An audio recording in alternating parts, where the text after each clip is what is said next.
Hola, ¿cómo andan? Entramos al tercer y último tema de esta semana en lo que respecta a la introducción teórica en programación en ambientes web y nos vamos a dedicar a charlar y discutir un poco acerca de algunas cuestiones de la arquitectura que nos impone la programación web.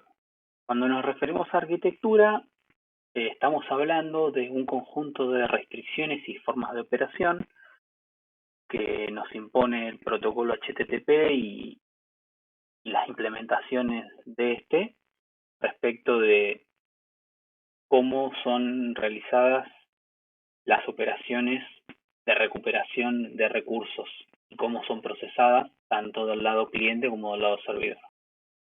Vamos a ver dos conceptos, el modelo cliente-servidor en abstracto y después entrando específicamente en HTTP, algunas cuestiones respecto del ciclo petición-respuesta. En lo que refiere al modelo cliente-servidor, tenemos por un lado lo que ya conocemos como cliente, o en nuestro caso va a ser el navegador.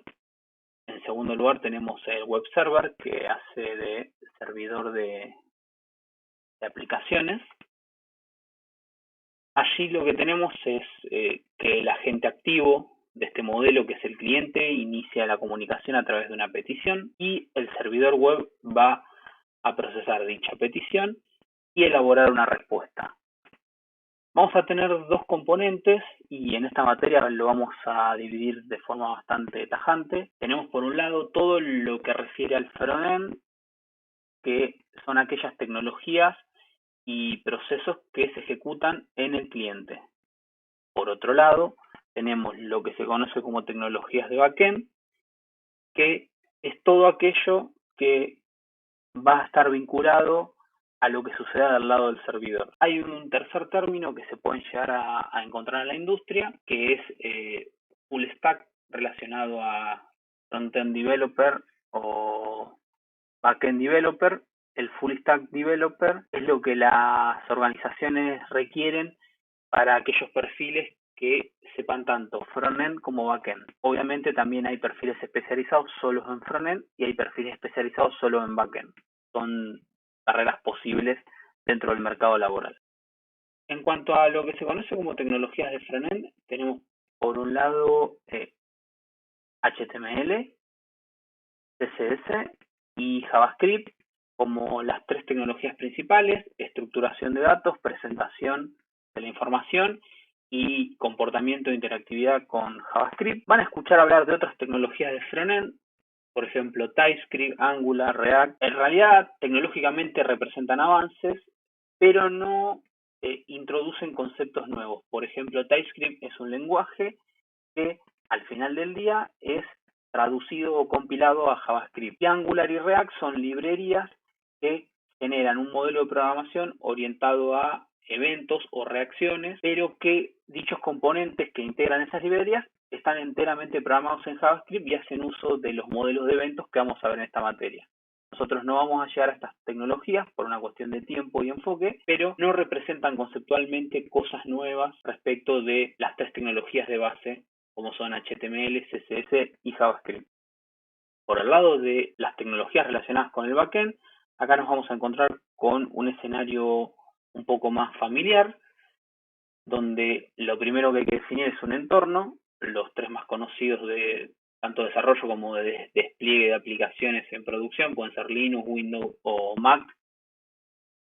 Vamos a tener un web server que va a ser el que va a alojar las aplicaciones que desarrollemos. Como los dos exponentes más populares tenemos Apache y Nginx.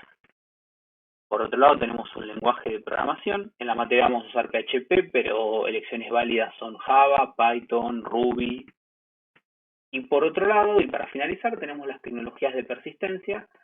Ejemplo, bases de datos relacionales, bases de datos no relacionales o no SQL, o incluso tema de archivos.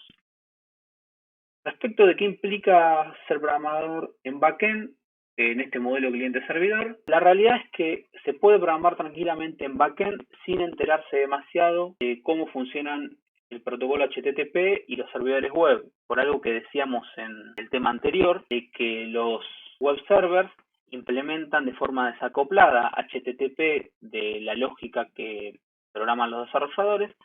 entonces es posible tener pocos o nulos conocimientos de HTTP y poder desarrollar. Obviamente, cualquier cuestión adicional que uno quiera hacer avanzada o optimizaciones va a requerir algún conocimiento de estas cosas, pero es perfectamente posible para un desarrollador backend conocer poco de HTTP o de despliegue en servidores web. Ahora, sobre seguridad web, por ejemplo, como otro tema tangencial, sí el desarrollador backend necesita tener un conocimiento profundo, dado que cualquier enfoque poco seguro, y ya vamos a definir qué es seguridad en la web, puede dar lugar a robo de datos, falta de disponibilidad de un sitio, entre otros problemas de seguridad conocidos. A diferencia de esto, el programador frontend, lo que es su plataforma, que es el browser o el conjunto de browsers que hay en el mercado, sí requiere un conocimiento profundo de este, sobre todo porque las tres tecnologías que vimos, HTML, CSS y JavaScript, son estándares, con lo cual es requerido que sepa no solo de esos estándares lo más posible que le dé su tiempo de capacitación, sino además conocer en qué estado están las implementaciones de esos estándares en cada uno de los navegadores, porque no siempre evolucionan a la misma velocidad, entonces a veces hay que introducir ciertos hacks o ciertos snippets de código que hacen que las cosas funcionen diferentes en distintos navegadores para que el usuario tenga la misma experiencia. Y respecto a la seguridad web, al contrario que el programador backend, el programador de frontend no necesita saber demasiado, porque como nosotros no tenemos control sobre lo que pasa en el cliente, nosotros del lado de los desarrolladores web, todo lo que hagamos de seguridad del lado del front-end es simplemente a los fines de darle al usuario una mejor experiencia o hacer usable el entorno. No hay manera de controlar la seguridad del lado del cliente. Cuando hablemos de seguridad o de formularios vamos a discutir un poco más esto, pero básicamente nosotros decimos que las validaciones del lado del cliente son para usabilidad y las validaciones del lado del servidor son para seguridad. Respecto del segundo tema, el ciclo petición-respuesta, ya metiéndonos específicamente en HTTP, nosotros ya sabemos que tenemos nuestro famoso modelo, cliente y servidor, que tienen un ciclo de mensaje de ida activo desde el cliente al servidor y una respuesta generada en función de dicha petición. ¿Qué es lo que pedimos? Cuando hablamos de petición, ¿qué estamos pidiendo? Bueno, lo que pedimos son recursos. A veces también se envían recursos en la petición. En el caso de una petición post, es típico que en el body también vaya un recurso. Pero habitualmente esperamos que de todas las peticiones recibir en la respuesta algún recurso. Ese recurso puede ser una página web, ese recurso puede ser una imagen, puede ser un video o puede ser algo generado ad hoc para esa petición en particular. Vamos a hacer una distinción entre dos tipos de recursos que se procesan del lado del servidor, que son los recursos estáticos y los recursos dinámicos.